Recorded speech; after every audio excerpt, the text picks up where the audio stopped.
निवासी है कि उसको छेड़खानी महसूस करने को होता है जब वो कॉलेज जाती है, और उसमें एक जाति का रंग भी आ जाता है क्योंकि वो पिछड़े समाज से है, वो पासवान समाज से है।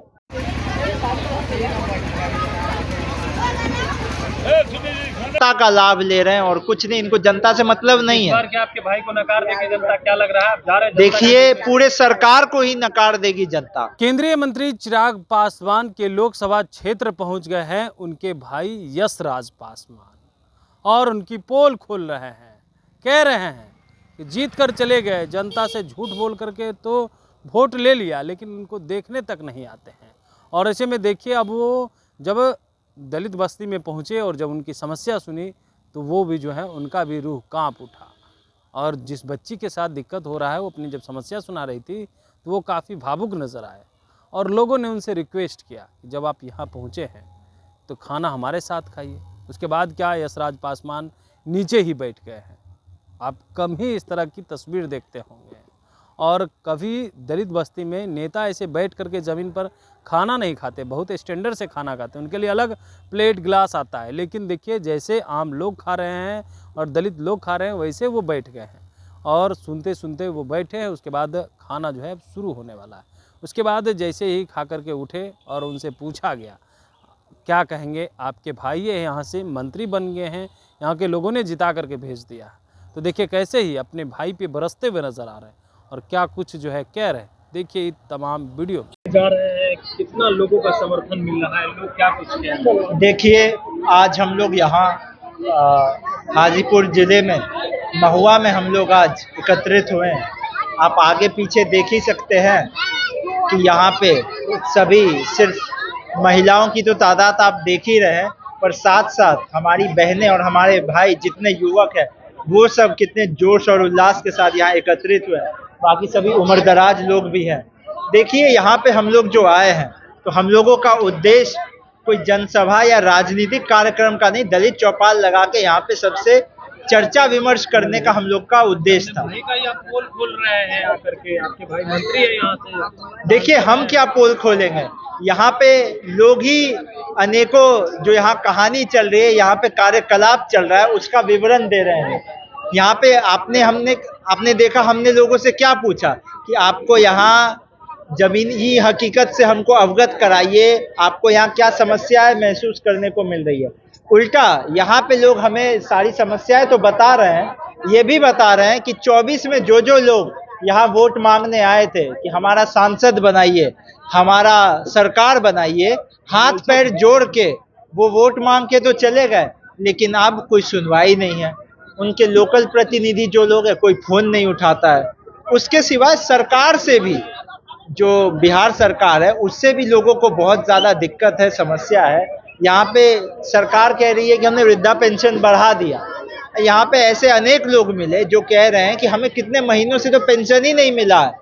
कितनी सारी योजनाएं हैं, जिसमें आवास योजना है, चाहे कई योजनाएं जिसमें लोग आते हैं, इनका फोटो खींच के चले जाते हैं, लेकिन आगे कोई सुनवाई नहीं, कोई कुछ होना नहीं। यहाँ पे सबसे शर्मनाक जो हमको व्यक्तिगत रूप से जिस बात ने सबसे ज़्यादा हमको दुख और पीड़ा पहुंचाई, वो बात तो ये थी कि एक हमारी बहन कहती है, एक ने तो अपने स्कूल के बारे में क्या हालत है वो बता दिया, लेकिन जो कॉलेज जाती है उस बहन ने ये बोला कि हमें छेड़खानी हमारे साथ होती है। आप सोचिए, आज के समय में, ये कौन सा साल है, 2025 है ना, कोई 18वीं 15वीं 16वीं 17वीं सदी तो नहीं है, 21वीं 22वीं सदी का मामला है, 2025 का मामला है। बिहार सरकार कहता है कि सुशासन राज आ गया है, मंगल राज आ गया है, जंगल राज चला गया।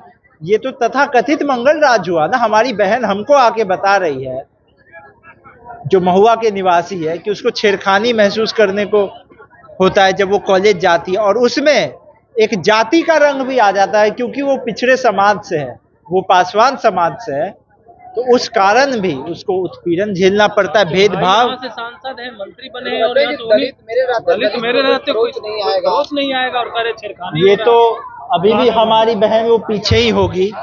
आप उससे पूछिए कि जिस व्यक्ति को या जिन लोगों को भी उसने या उसके घर के लोगों ने एक पिता या गार्जियन समझ के बनाया होगा, यही हमारी बहन थी जो विवरण कर रही थी कि छेड़खानी तो महसूस करने को मिलता ही है इनको और इनकी सहेलियों को, एक जाति का भी एंगल आ जाता है इनके साथ उत्पीड़न। आप इन्हीं से पूछिए, बताइए आपको क्या महसूस करने को? हम लोग स्कूल या ट्यूशन कहीं भी जाते हैं तो ये गाछी पा करके कहीं छेड़खानी करने लगता है, ये छोट जाति का है, ये ऐसी है वैसी है करके मतलब छेड़खानी करने लगता है। और कॉलेज में जो आपने महसूस किया उसका बताइए। कॉलेज में भी वही तरह का होता है, ये टीचर लोग तो अच्छा से ये पढ़ाई भी नहीं कर रहे हैं अभी तक, बच्चा जाता है इधर उधर खेलने लगता है, मतलब कोई रिस्पॉन्स नहीं है, टीचर लोग होते नहीं है, स्कूल में रहते ही नहीं।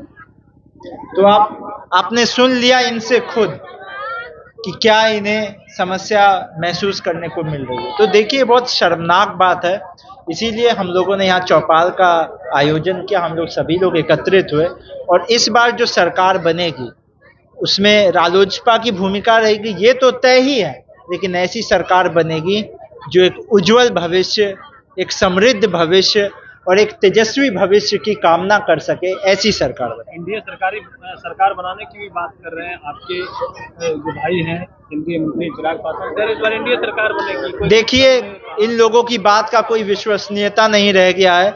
ये लोग आज कहते हैं कि सरकार का कार्यकलाप ठीक नहीं है और कल को कह देते हैं कि सरकार ठीक है। आपने देखा होगा ना, ये सभी लोग हर 2-2 दिन में स्टैंड बदलते हैं। तो सरकार में बैठे मुख्यमंत्री हो या उनके आसपास जितने नवरत्न बैठे हो, मंत्री हो, सांसद हो, विधायक हो, ये सभी लोग आप समझिए सत्ता का लाभ ले रहे हैं और कुछ नहीं, इनको जनता से मतलब नहीं है। क्या आपके भाई को नकार देगी जनता, क्या लग रहा है आप जा रहे हैं? देखिए पूरे सरकार को ही नकार देगी जनता। अब 2 ही महीना ना बच गया है, सितंबर आ ही गया है। लोगों ने प्रयास किया था और सरकार ने भी प्रयास किया था कि ये निर्वाचन जो मामला चल रहा है